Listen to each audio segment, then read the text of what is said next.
Bien, Efesios capítulo 3, versículos 14 al 21. Dijimos que es una oración que el apóstol Pablo está haciendo por los hermanos en la iglesia, en las iglesias de Éfeso. Pablo en esta carta ora dos veces. La primera oración la encontramos en el capítulo 1, versículos 15 al 23, y allí Pablo estaba pidiendo a Dios que los creyentes pudieran conocer qué bendiciones tienen en Cristo Jesús, cuáles son todas las bendiciones, las riquezas espirituales en Cristo Jesús. Y ahora en el capítulo 3, después de que ha mostrado que todos somos un pueblo en Cristo, judíos y gentiles, ahora pide a Dios que podamos usar ese poder. En el capítulo 1 pidió que conociéramos el poder de Dios y las bendiciones espirituales en Cristo. Ahora da un paso más y dice, bueno, dales gracias a Dios para que podamos usar ese poder en nuestra vida diaria. ¿Cómo se ve el poder de Dios en un creyente diariamente? Que anda lanzando fuegos por todos lados, anda haciendo milagros, resucitando muertos y todo lo demás. ¿Cómo se manifiesta el poder de Dios? Cuando hay una teología irresponsable, podríamos decir, el poder de Dios se manifiesta hablando en lenguas o haciendo esto. Pero no es la manifestación que vemos en las Escrituras. Una vida guiada por el poder de Dios es, como dice el mismo apóstol Pablo, el fruto del Espíritu es amor, gozo, paz, paciencia. Ahí se ve el poder de Dios, en la paciencia, en la benignidad, en la bondad, en la fe, en la templanza. Allí está el poder de Dios. Cuando alguien puede tener habilidades y capacidades de sanar, hacer cualquier cosa, pero si no es paciente, si no ama a su hermano, si no tiene templanza, no tiene autocontrol, si no tiene fe, ese no es el poder de Dios. Quizás sea poder, pero no de Dios, y tal vez puede venir de otro lado. Entonces el apóstol dice que usen ese poder. Y estamos analizando esta oración. La semana pasada vimos que esta oración del capítulo 3 se divide en dos partes principales.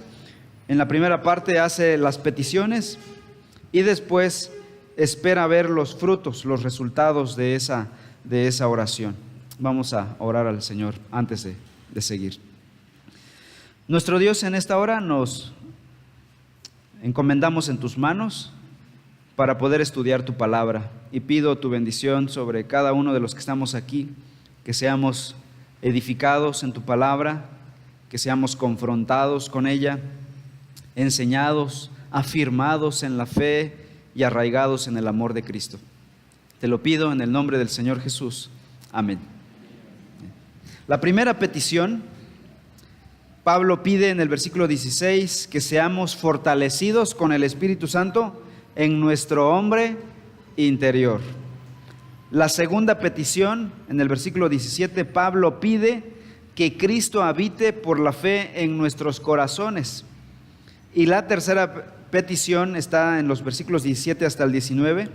Pablo pide que Dios nos ayude a comprender la grandeza del amor de Cristo. Y hoy vamos a ver estas últimas dos peticiones. La semana pasada vimos la primera petición, que el Espíritu Santo nos empoderara en nuestro hombre interior. Hoy vamos a la segunda petición. Esta segunda petición está en el versículo 17, la primera parte, donde el apóstol dice: para que habite Cristo por la fe en vuestros corazones. Esto es lo que está pidiendo Pablo a continuación. La palabra para qué señala un propósito. Es decir, en la primera petición Pablo pidió que Dios, por medio de su Espíritu Santo, empoderara nuestra vida. ¿Con qué propósito? ¿Salir a echar fuego afuera? ¿A hacer actos milagrosos? No, el propósito de ser fortalecidos con poder es que Cristo pueda habitar en nuestro corazón. ¿Sí se ve esta realidad? Entonces Pablo está diciendo: Señor, yo te pido que con tu Espíritu poderoso empoderes el corazón de estos creyentes. ¿Para qué? Para que Cristo pueda habitar esos corazones. Y uno se preguntará: Pablo, ¿pero no le estás hablando a cristianos? ¿Acaso ellos no ya tienen a Cristo Jesús en su corazón? Bueno, Pablo efectivamente le está hablando a cristianos. Regresen al capítulo 1, versículo 1. Pablo se introdujo de la siguiente manera cuando dijo: Pablo, apóstol de Jesucristo por la voluntad de Dios, ¿a quiénes? A los santos y fieles en Cristo Jesús que están en Éfeso. Le está hablando a cristianos, a gente que ya tiene a Cristo en su corazón. Ahora vamos al capítulo 2, versículo 13. Pero ahora en Cristo Jesús, vosotros o ustedes que en otro tiempo estaban lejos, habéis sido hechos cercanos por la sangre de Cristo. Entonces, sí están en Cristo y Cristo está en sus corazones. Entonces, no se refiere aquí a el momento en que creyeron por primera ocasión. ¿A qué se refiere que habite Cristo en ustedes? No se refiere a la salvación. Aquí el contexto es la santificación, efectivamente. ¿Ya leíste mi sermón, hermana? ¿Se adelantó la hermana a leer mi sermón? El contexto de la escritura aquí es la santificación. Se refiere no a cuando Cristo vino a nuestro corazón para salvarnos y resucitarnos y darnos nueva vida, sino al momento en que empezó este proceso largo de santificación. Y toda la vida dura la santificación, desde el momento en que creímos hasta el día en que veamos al Señor cara a cara y seamos perfeccionados. Entonces Pablo se refiere al proceso de la santificación.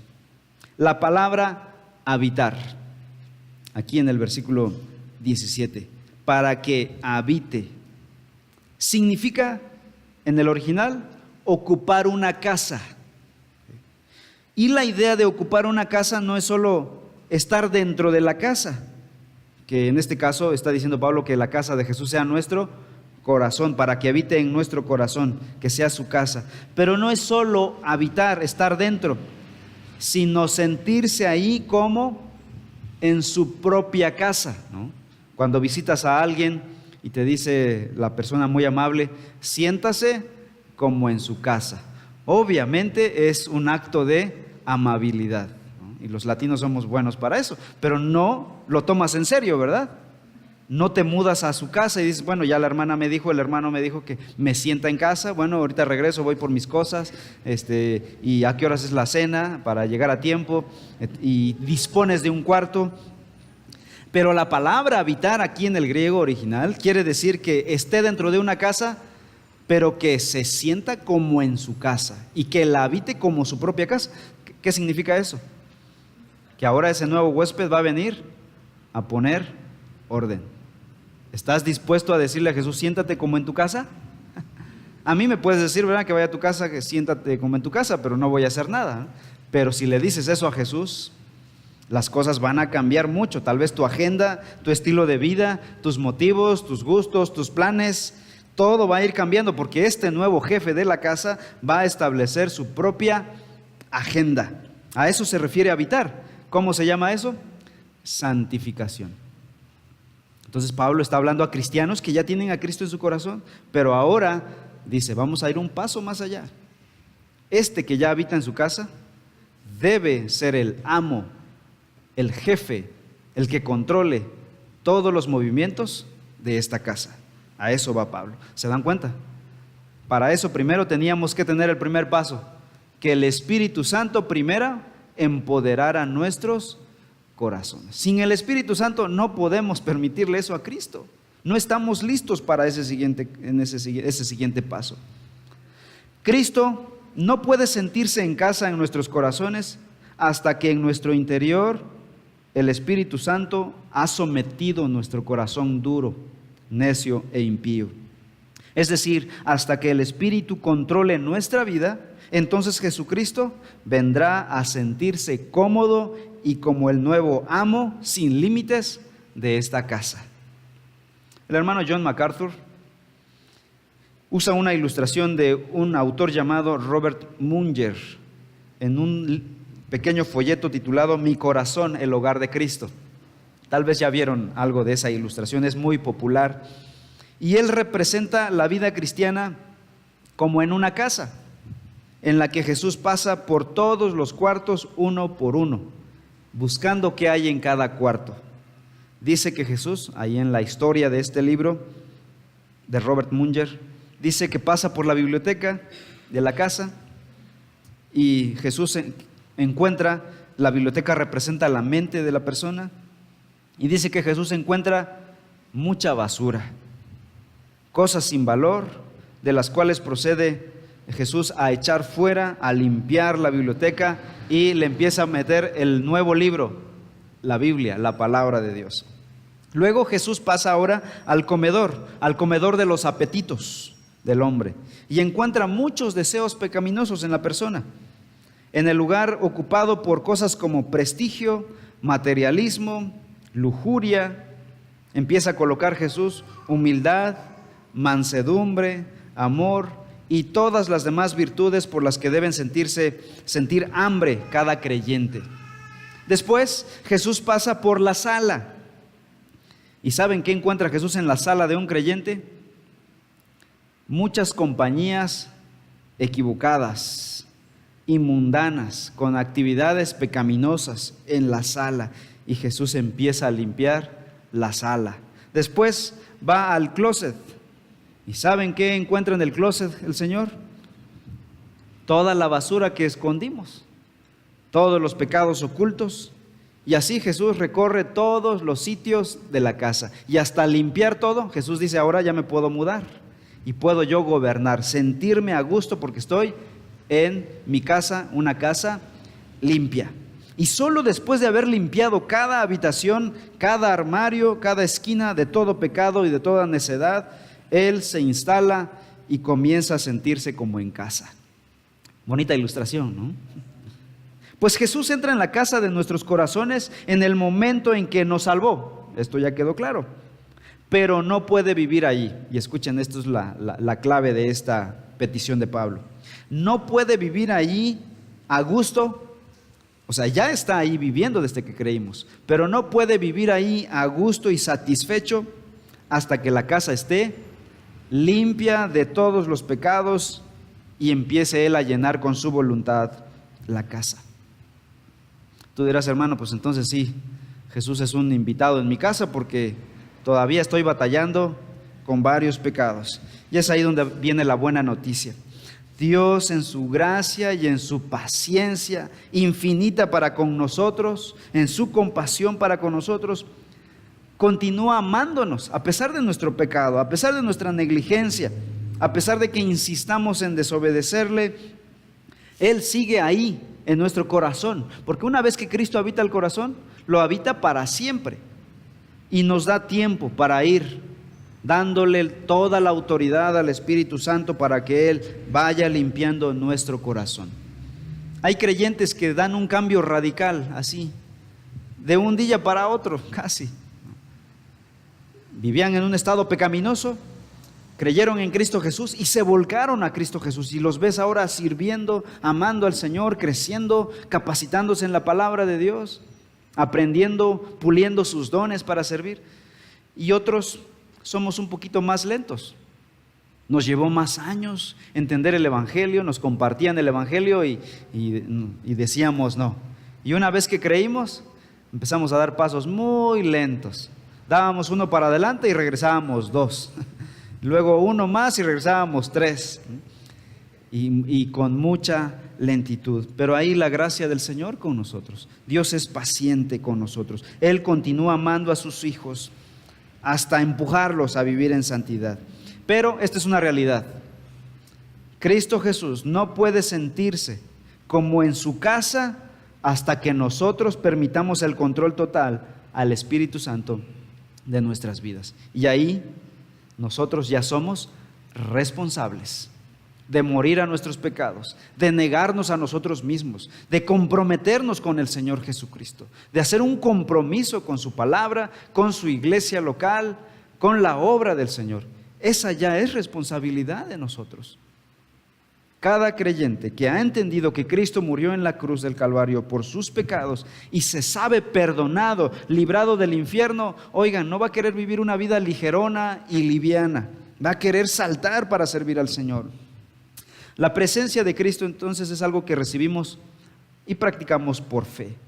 Y dice Pablo aquí en el versículo 17, para que Cristo habite por la fe en nuestros corazones. Es lo que está pidiendo Pablo. Y esa sería mi misma oración para mí mismo y para cada uno de ustedes, que habite Cristo completamente cada vida de cada creyente. Y luego Pablo va a la tercera petición. En los versículos 17, la segunda parte del 17 hasta el 19.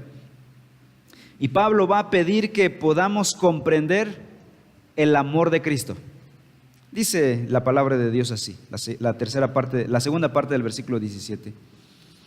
A fin de que arraigados y cimentados en amor, seáis plenamente capaces de comprender con todos los santos cuál sea la anchura, la longitud, la profundidad y la altura, y de conocer el amor de Cristo que excede a todo conocimiento, para que seáis llenos de toda la plenitud de Dios.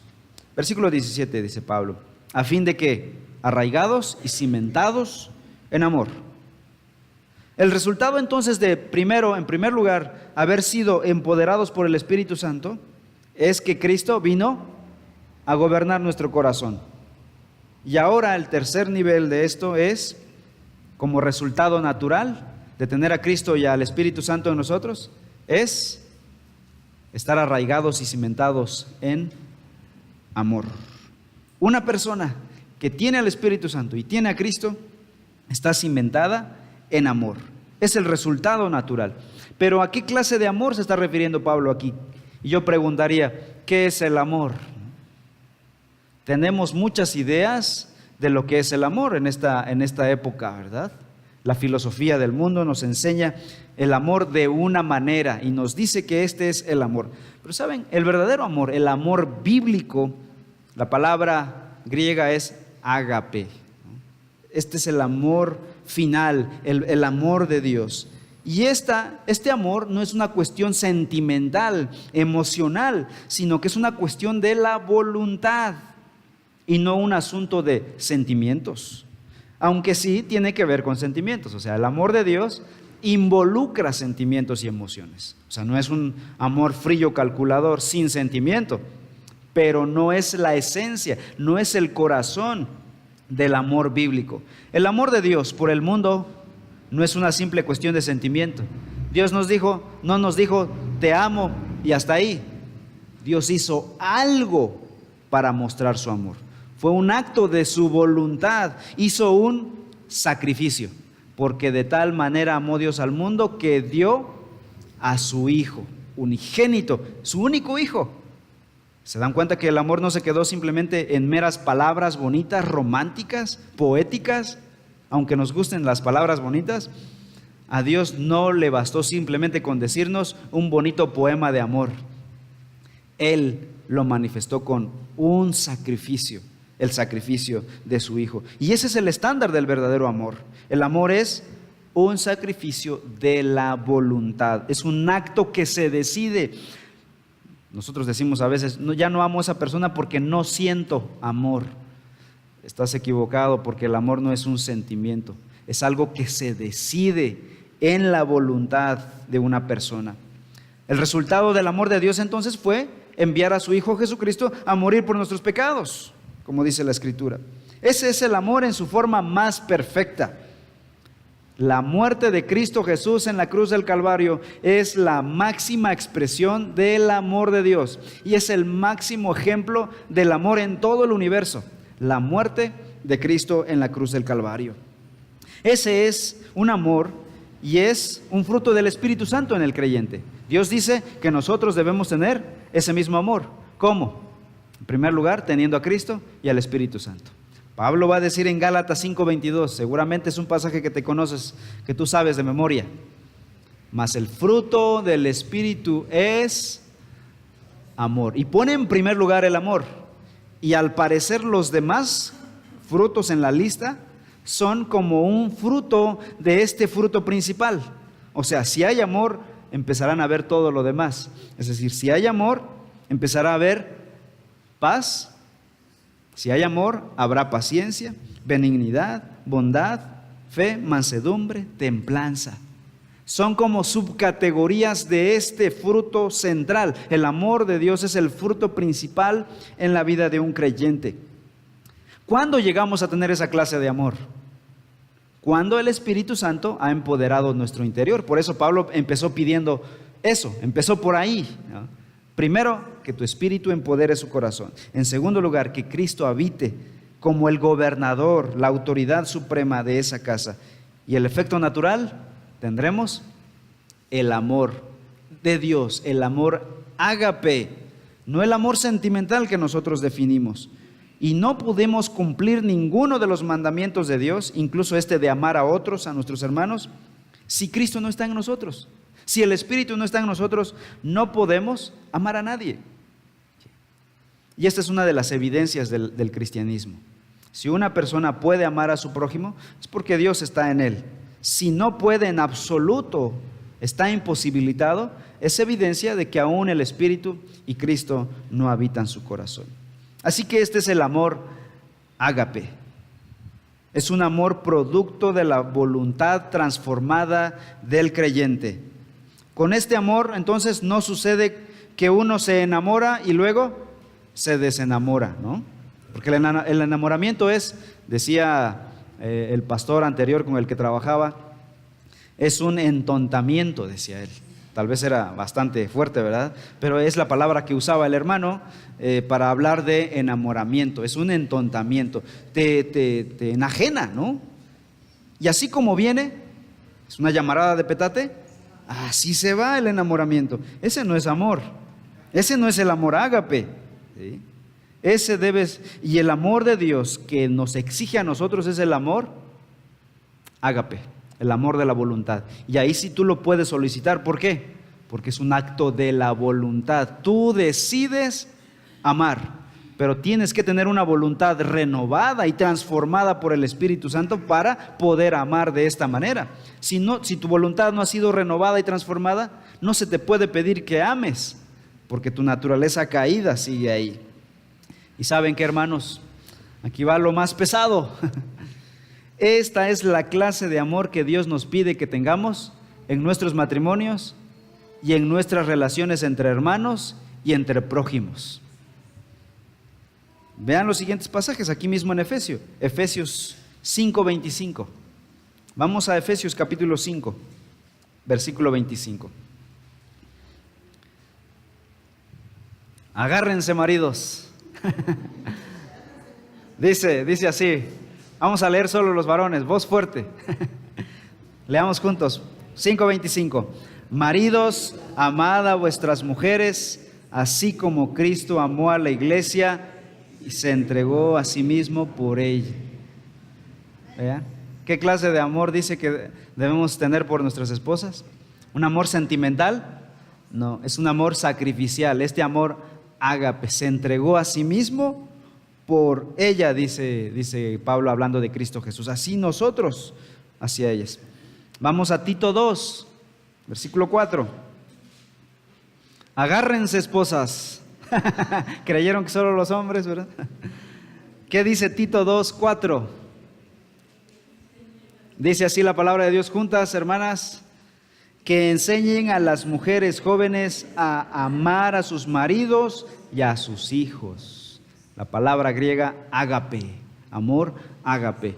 No solo el hombre ama a su esposa con un amor sacrificial, también la esposa ama a su esposo con un amor sacrificial. Así que si es un amor volitivo, un amor ágape, no hay lugar para el ya no siento amor por él, ya no siento amor por ella. Eso es antitético del amor bíblico que se le pide a un cristiano. No es correcto. El amor romántico puede ser bonito, ¿no? Las rosas, los poemas, y etcétera, etcétera. Pero Dios manda en última instancia a cada creyente que se amen con un amor ágape, entre esposo y esposa, y entre creyente y creyente, entre prójimo y prójimo. ¿Quién es tu prójimo? Todo hombre que respire es tu prójimo. Alguien decía, solo el más próximo. No, todos, el más lejano también es tu próximo, es tu prójimo. Y él es digno de también tu amor, aún tus enemigos. No hay deseos de amar al enemigo, pero Dios no nos manda con el deseo, nos dice, decide amar a tu enemigo. Así que es un amor ágape en las relaciones fundamentales de la vida. Se nos manda amar con un amor ágape. Así que cuando las personas dicen que han dejado de amar a su cónyuge, no es que sea una cuestión de incompatibilidad, ¿no? Dice la filosofía del mundo, o un choque de personalidades, ¿no? Es un asunto de pecado. Cuando la persona dice ya no amo a mi esposa, ya no amo a mi esposo, esto no es un problema de incompatibilidad, eso es un pretexto. El problema se llama pecado. La persona está en pecado, su corazón no está sujetándose a la voluntad de Dios y por lo tanto no está muriendo para amar al cónyuge, al esposo o a la esposa. Es que ya no nos llevamos, ¿no? Ya no nos entendemos. De hecho, ese fue el acuerdo, nos casamos por unos años y si no funcionaba nos separábamos. Ese no es el amor de Dios, ese no es el amor bíblico. Si ese es tu caso, no estás viviendo en la voluntad del Señor. No fue el diseño de Dios. Y claro, hermanos, tenemos que ser realistas, el matrimonio no es fácil. Vivimos en un mundo caído y gloria a Dios por los matrimonios que no tienen problemas, pero son mentirosos, porque sí, tienen problemas, todos tenemos problemas. Entonces, ¿qué tenemos que hacer, hermanos? Echar a andar el amor bíblico y podremos resistir, podremos envejecer. Esa no es una decisión o no es una opción. Ese es el plan de Dios, es el proyecto de Dios. No es de vamos a probar y si te portas bien, pues seguimos. Si no te portas bien, terminamos. Es un amor condicional. Obviamente, debo aclarar, cuando el hombre o la esposa maltrata al cónyuge, ya sea que el hombre maltrate a la mujer o la mujer también maltrate al varón, porque hay maltrato femenino también, hay mujeres golpeadoras, hay hombres golpeadores. Obviamente, si está en peligro la integridad física de uno de los dos, obviamente, tenemos que salvaguardar la vida de ese cónyuge que está en peligro. Esa persona tiene un problema mental, está enfermo y entonces hay que quitar a la persona de ahí para protegerla, ¿sí? Y ese ya es un problema mayor. Que hay esperanza en el Señor, por supuesto. La obra del Espíritu Santo es poderoso, es transformador, es radical, es cambio que hace el Señor. Pero, de hecho, en Estados Unidos, en las iglesias, los pastores tienen la obligación de denunciar a los hombres golpeadores o mujeres golpeadoras de su iglesia. Así que yo no podría ya ni meter las manos al fuego por alguien que yo me entere que está golpeando a su cónyuge, porque ya es un delito, ¿no? Y aquí tenemos abogados que saben eso, ¿no? Ya cuando hay un maltrato físico, ya hay una cuestión delincuencial. Y ahí el pastorado hasta ahí llegó, ¿no? En esa persona. Pero la filosofía del mundo sobre el amor parece que está gobernando nuestras vidas y no el amor bíblico y no la voluntad de Dios, no la palabra de Dios está gobernando nuestras vidas, nuestras iglesias, nuestros matrimonios. Está gobernando el amor según el mundo, de tal manera que cuando se acaba, hasta ahí se acabó el matrimonio, ya no hay esperanza para el matrimonio. Los matrimonios cristianos están bajo este ataque, las relaciones entre hermanos están bajo este ataque. ¿Por qué? Porque estábamos viviendo bajo la filosofía del mundo. Pero la Biblia nos dice que el amor ágape es el que debe gobernar nuestras relaciones de esposos y esposas, de compañeros de trabajo, entre hermanos y entre toda clase de personas, porque somos prójimos, según la Escritura. Amar a otros es un acto entonces de obediencia a la Escritura, hermanos. No amar a otros es un acto de desobediencia clara a la Escritura. Es decir, estamos desobedeciendo a Dios y a su palabra. Vean lo que dice Primera de Juan capítulo 4. Primera de Juan 4:20. Dice así el versículo 20 y 21. Si alguno dice, yo amo a Dios, y aborrece a su hermano, es mentiroso. Pues el que no ama a su hermano a quien ha visto, ¿cómo puede amar a Dios a quien no ha visto? Y nosotros tenemos este mandamiento de Él. ¿Cuál es el mandamiento? El que ama a Dios, ame también a su hermano, a su prójimo. En el sentido más profundo, el amor finalmente es el único y gran mandamiento de Dios al mundo, finalmente. Vean lo que dice Romanos capítulo 13. Y tú dirás, hermano, ¿y los 10 mandamientos y todas las leyes del Antiguo Testamento? ¿Y todos los demás mandamientos dónde quedan? ¿Cómo te atreves a decir que nada más hay un mandamiento?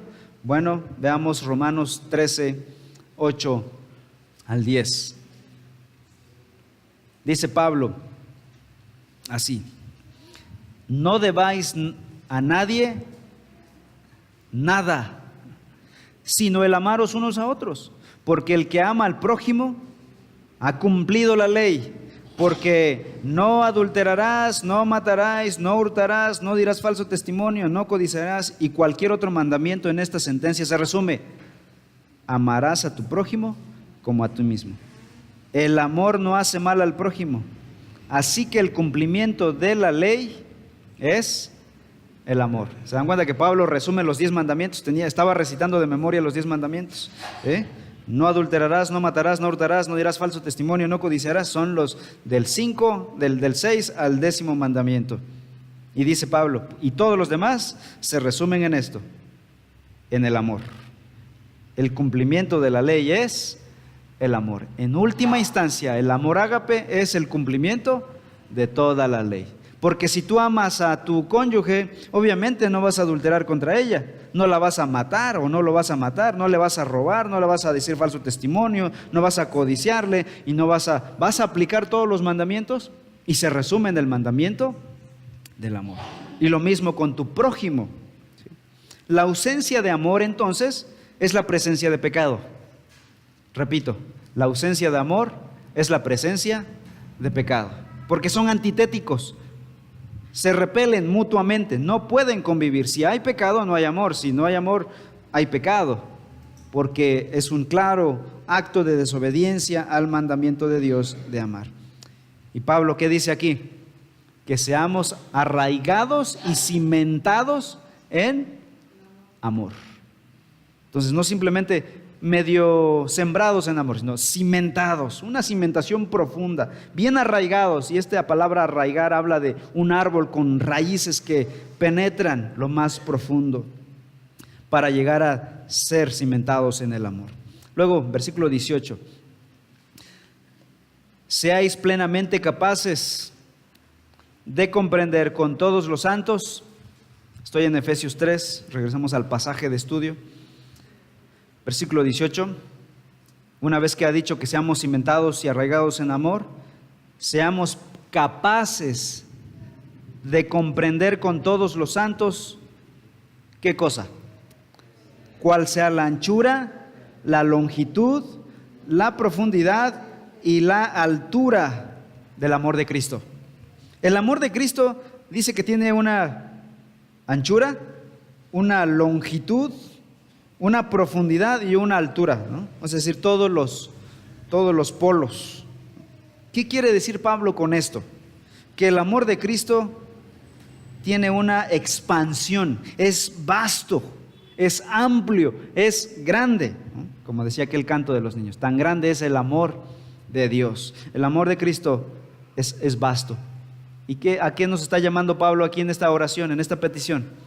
A que seamos capaces de comprender lo vasto de este amor. Hermanos, ¿qué pasa cuando uno comprende algo? Lo puedes aplicar a tu vida. Mientras no se comprende algo, no lo puedes aplicar a tu vida, hasta que dices clic en tu mente, ¿no? Y dices, con que así era, y ya lo empiezas a echar a andar en tu propia vida. Es lo que está pasando aquí con Pablo. ¿Qué está diciendo? El día que los creyentes se les prenda el foco sobre lo grande que es el amor de Dios, en ese momento podrán aplicarlo en todas sus relaciones. Va a permear todas las relaciones del creyente. Y habla de la anchura, la longitud, la profundidad y la altura que representan lo amplio de este amor. ¿Cómo podemos ver lo ancho del amor de Dios? Bueno, dense cuenta en el versículo 18 que no está hablando del amor que nosotros le tenemos a Cristo. Está hablando de lo ancho del amor de Cristo. Pablo está diciendo que los creyentes debemos comprender lo grande que Cristo ha tenido, el amor de Cristo que ha tenido por nosotros. No está diciendo, nuestro amor es muy grande por Él. Cristo ha tenido un amor vasto por nosotros. En primer lugar, vemos la anchura del amor de Cristo. Veamos el capítulo 2, versículos 11 al 18. Estudiamos en Efesios que la iglesia de Cristo está compuesta por judíos y gentiles.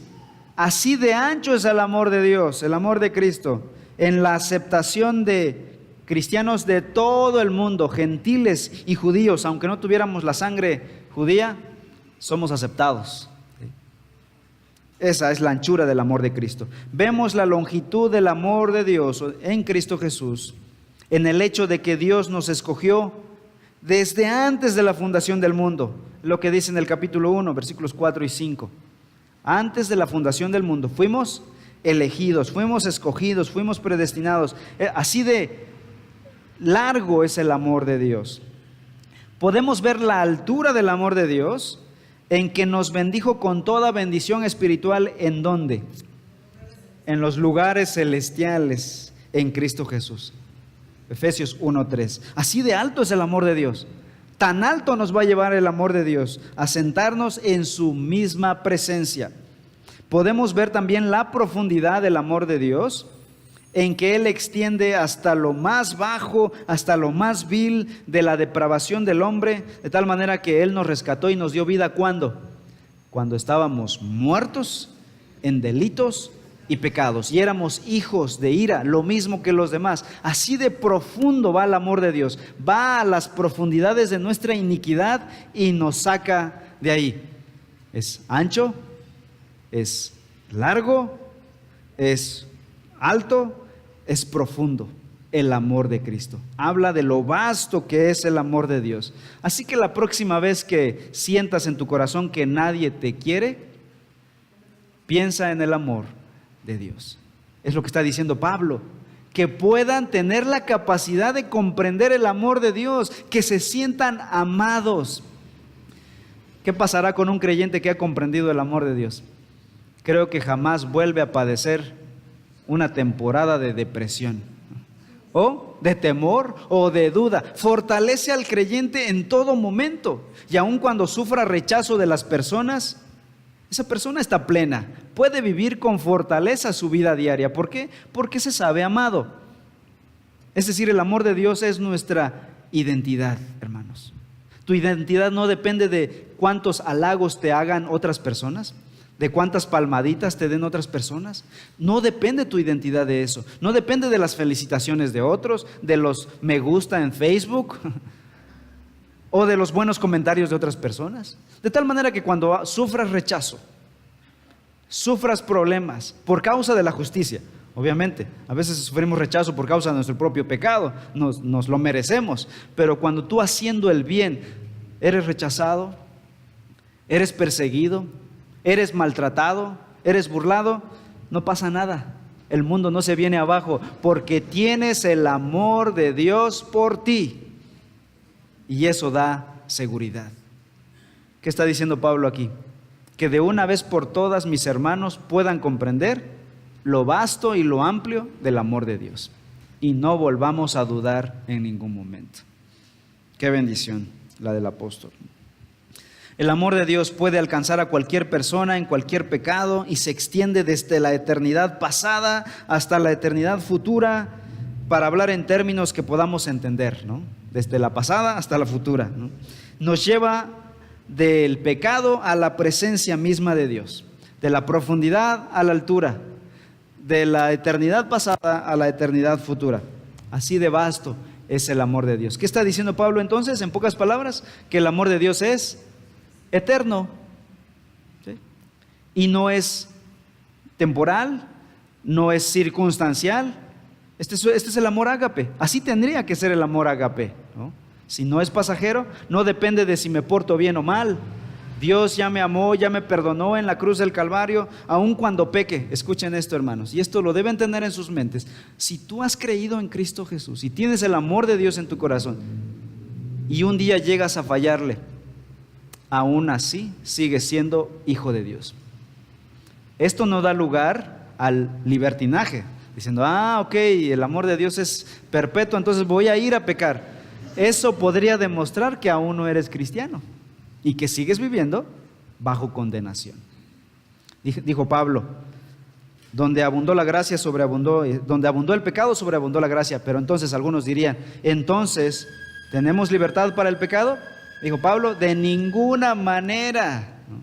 Sino que somos llamados a vivir en santidad. El amor nos llama a vivir en santidad. Versículo 19, Efesios 3:19. Y de conocer el amor de Cristo que excede a todo conocimiento.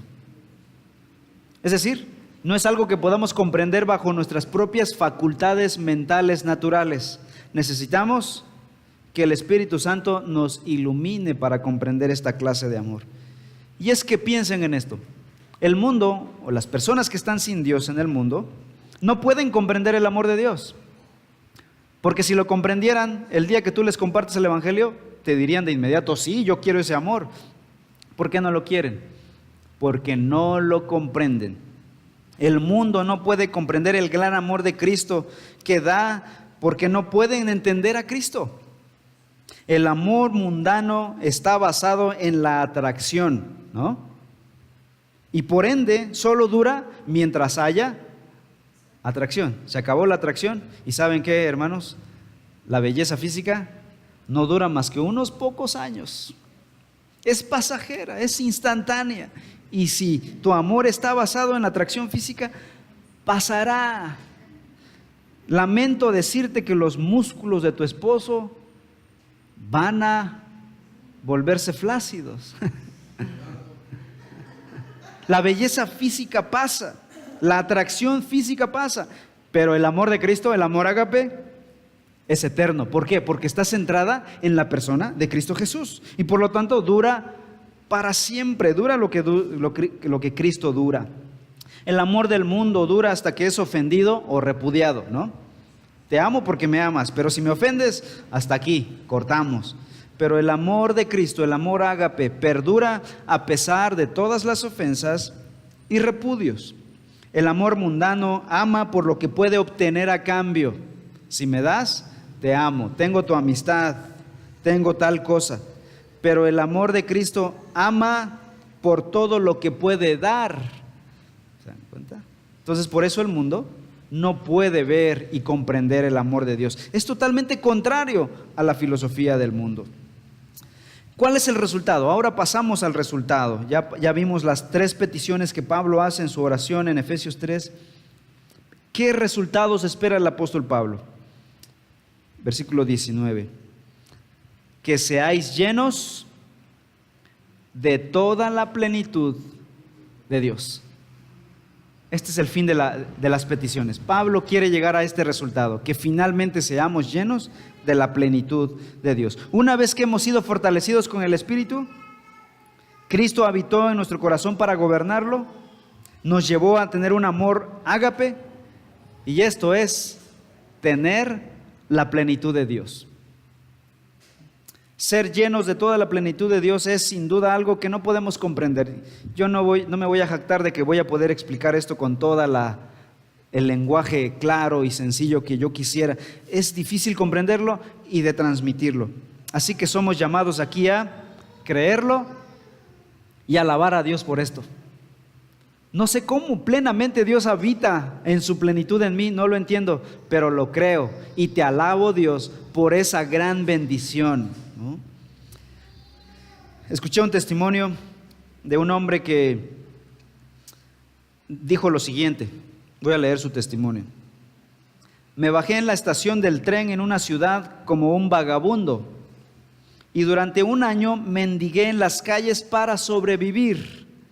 Cierto día toqué a un caballero por el hombro y le dije: oiga, señor, ¿me puede regalar una moneda? Tan pronto volteó su rostro hacia mí, me aterré al darme cuenta de que se trataba de mi propio padre. Le dije: Padre, Padre, ¿me reconoces? Él me rodeó con sus brazos y dijo con lágrimas en sus ojos: oh, hijo mío, al fin te encontré. ¿Y quieres que te dé solo una moneda? No, todo lo que tengo es tuyo. Por 18 años te estuve buscando y todo lo que tengo es para ti. Ahora considera esto, dice este hombre. Yo era un mendigo y le estaba rogando a mi propio padre algunos centavos, mientras que él había estado buscándome durante 18 años para darme todo lo que tenía. Esto es apenas un pequeño cuadro de lo que Dios quiere darnos para nosotros. Éramos mendigos, arrastrándonos en el pecado, enlodándonos en la mugre del pecado, pero nos sacó de ahí como un buen padre para darnos todas sus riquezas espirituales en Cristo. Esto es incomprensible, que la plenitud de Dios habite en un pequeño mortal como yo, pecador. Es incomprensible, pero por la fe, por el hecho de que está en la Biblia, yo lo puedo creer y simplemente quedar anonadado y decir: gloria a Dios. Si esto no constriñe tu corazón, no te motiva a un compromiso con el Señor, no hay otras cosas que te puedan motivar. La meta suprema de Dios al acercarnos a Él mismo fue algo semejante: llenarnos de Él con todo lo que Él tiene. Así que Pablo dice que ahora somos nosotros herederos y coherederos con Cristo Jesús. La palabra pleró, lleno o pleroma, significa estar lleno o llenar hasta el máximo. Es como cuando llenas un vaso de agua hasta que esté rebosando, ¿no? Y es una figura que se emplea muchas veces en el Nuevo Testamento. ¿Saben qué significa pleroma o lleno? Dominio total. Es decir, lo que llena domina el espacio. Una persona puede estar llena de cólera y dominada por el odio. Una persona puede estar llena de felicidad y estar dominada por el éxtasis, el gozo. Es decir, lleno significa dominio. Estar llenos de toda la plenitud de Dios significa ser dominados por Dios, guiados por Dios. Es ahí donde la palabra piadoso tiene sentido. ¿Qué es un piadoso? La palabra en inglés lo dice más claramente. Godly, habla de Dios, es decir, Él está lleno de Dios. En el español no le da mucho sentido, pero habla de que podemos tener a Dios en nuestras vidas. Cuando hablamos de una persona piadosa, estamos hablando de una persona de Dios, o que está llena de Dios. Cómo vive, cómo habla, cómo actúa, es honesto, es genuino, es transparente. Todos los atributos de Dios reflejados en su vida, el fruto del Espíritu Santo. Casi ves la sonrisa de Cristo en esas personas, ¿no? Esa es la aspiración, es la petición de Pablo para todo creyente. Es la meta para cada uno de nosotros, hermanos. Si no aspiras a eso, no estás en el cristianismo correcto. Y todavía no hemos entendido qué es el cristianismo. La meta es estar llenos de Dios, de tal manera que se nos salga en los poros Dios mismo. No consiste en tener mucho de Dios y un poco de ego, ¿no? Sino todo de Dios y nada de ego. Así que tener la plenitud de Dios significa estar totalmente dominados por Él, sin alguna cosa reservada para el ego o para el viejo hombre. Este es un tema recurrente en Efesios: estar llenos de Dios, o de la plenitud de Cristo, o de la plenitud del Espíritu Santo. ¿Cómo concluye Pablo su oración? Versículos 20 y 21. Dice el apóstol lo siguiente: y aquel que es poderoso para hacer todas las cosas mucho más abundantemente de lo que pedimos o entendemos, según el poder que actúa en nosotros, a Él sea gloria en la iglesia, en Cristo Jesús, por todas las edades, por los siglos de los siglos. Amén. ¿Cómo termina Pablo su oración? Alabando a Dios, en un éxtasis de gloria a Dios. ¿Y cómo no? Si un cristiano llega a comprender estas cosas, ser lleno del Espíritu, controlado por Cristo, lleno del amor de Dios y pleno de Dios, esto lleva a dar gloria a Dios. El resultado de estar lleno de Dios es adoración. Podemos adorar a Dios con un corazón sincero. Cuando Dios nos ha habitado por completo, Dios es adorado, Dios es glorificado. Así que te animo a ser más fiel en el canto, más fiel en la adoración. Disfruta la alabanza, que manifieste la obra de tu corazón. Versículo 20 dice Pablo: Dios es poderoso para hacer todas las cosas mucho más abundantemente de lo que pedimos o entendemos. Aquí Pablo declara que la eficacia de su propio ministerio no se debía a su propia capacidad, sino al poder de Dios. Él dice que Dios actuaba en él poderosamente, y por eso Pablo fue el gran misionero que soportó persecución y predicó la palabra de una forma poderosa. Pablo era un ejemplo de esto, de que Dios hacía todas las cosas mucho más abundantemente de lo que él podía pedir. El día en que tú estés lleno de Dios, podrás orar y Dios hará mucho más de lo que pidas. Leamos el versículo 21 para terminar. Todos juntos, Efesios 3, 21. Dice así: a Él sea gloria en la iglesia, en Cristo Jesús, por todas las edades, por los siglos de los siglos. Amén. La meta final del proyecto de Dios es la gloria de Dios. Vamos a orar. Señor, te damos gracias por tu palabra y te pedimos que tu Santo Espíritu empodere nuestro interior, que Cristo habite como el gobernador de nuestro corazón y que podamos así, Señor, amar con este amor ágape, para que tú nos llenes completamente, que tengamos la plenitud de Dios en nosotros. Señor, no nos queremos conformar con menos, Padre, que cada hermano de la iglesia de Reforma aspire y busque ser llenos de ti, para tu gloria y para tu honra. En el nombre de Cristo Jesús. Amén.